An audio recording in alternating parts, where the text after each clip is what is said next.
OP 15/2021, OP 16/2020. I am for the petitioner. Your Honor, I am for the respondent. Mister Jijo, ഈ കേസിന്റെ medical possibilities എല്ലാം പഠിച്ചതിന് ശേഷമാണ് ഈ കേസ് പ്രകാരം എന്റെ കക്ഷി ബിജിമോളോട് അതിക്രൂരമായ പ്രവൃത്തിയാണ് എതിർ കക്ഷി സജീവൻ ചെയ്തിരിക്കുന്നത്.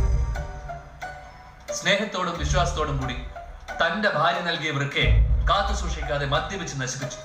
കൂടാതെ മദ്യപിച്ച് വന്ന സജീവൻ തന്റെ ഭാര്യയെ ക്രൂരമായി പീഡിപ്പിച്ചതിന് പോലീസ് നൽകിയ പരാതിയുടെ കോപ്പി ഇതിനോടകം ഞാൻ കോടതിയിൽ സബ്മിറ്റ് ചെയ്തിട്ടുണ്ട്. Advocate Lakshmi Rajan, what's your submission? Your Honor, ഈ case question of fact and question of law കൂടി ഉൾപ്പെട്ടതാണ്. ക്വസ്റ്റ്യൻ ഓഫ് ഫാക്ട് നമുക്കറിയാം. പിന്നെ എന്റെ കക്ഷി Then what is your objection?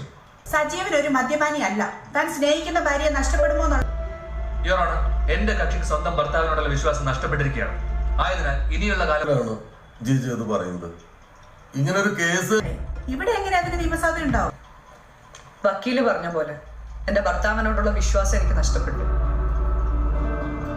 ഉണ്ടാക്കണം. സജീവൻ എന്തെങ്കിലും പറയണം? സാർ, ബിജിമോളുടെ തെറ്റിദ്ധാരണ മാറ്റാൻ ഞാൻ കുറെ ശ്രമിച്ചതാണ്. ഇതിവിടം വരെ എത്തിയ സ്ഥിതിക്ക് പല കാര്യം പറഞ്ഞാലും ബിജി എപ്പോഴും വഴക്കുണ്ടാക്കാറുള്ളൂ. അത് സഹിക്കുന്നതിനപ്പുറം എന്തൊക്കെ പറഞ്ഞാലും എനിക്ക് നിയമപരമായും നിലനിൽക്കുന്നതാണോ എന്ന് കോടതിക്ക് സംശയമുള്ളതുകൊണ്ട് കോൾ ഓൺ 10/11/2021. വ്യക്തമാക്കണം. കൂടാതെ എന്റെ കക്ഷി മാനസികമായി ഡിവോഴ്സിന് തയ്യാറായിട്ടില്ല.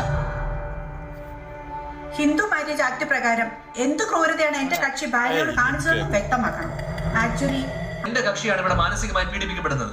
നിത്യരോഗിയും പൂർണ്ണ മദ്യപാനിയുമായ സജീവന് ഇന്നേ വരെ എന്റെ കക്ഷിയെ ലൈംഗികമായി തൃപ്തിപ്പെടുത്തി അഭിമാനത്തെ ചോദ്യം ചെയ്യുന്ന ആരോപണങ്ങളാണ് എതിർഭാഗം വക്കീൽ ആരോപിക്കുന്നത്. പുരുഷത്വത്തെ ആരോഗ്യവാനാണ്. അടിസ്ഥാനരഹിതമായ ആരോപണങ്ങൾ ഉന്നയിക്കുന്നതിന് മുമ്പ് വക്കീലൊന്ന് ആലോചിക്കുന്നത് നല്ലതാണ്. യുവർ ഓണർ, എന്റെ ലൈംഗിക അരാജകത്വം കൊണ്ടോ സാമ്പത്തിക വലിപ്പച്ചെറുപ്പം കൊണ്ടോ രോഗപീഠ കൊണ്ടോ പക്ഷേ സ്ത്രീകളെ അപേക്ഷിച്ച് പുരുഷന്മാരുടെ എണ്ണം കുറവിന്റെ മുൻകാല ജീവിതമെങ്കിലും പരിഗണിച്ച് ഇത്തരം മനുഷ്യത്വരഹിതമായ ആരോക്ഷി ദയവ് ചെയ്ത് പിന്മാറേണ്ടതാണ്.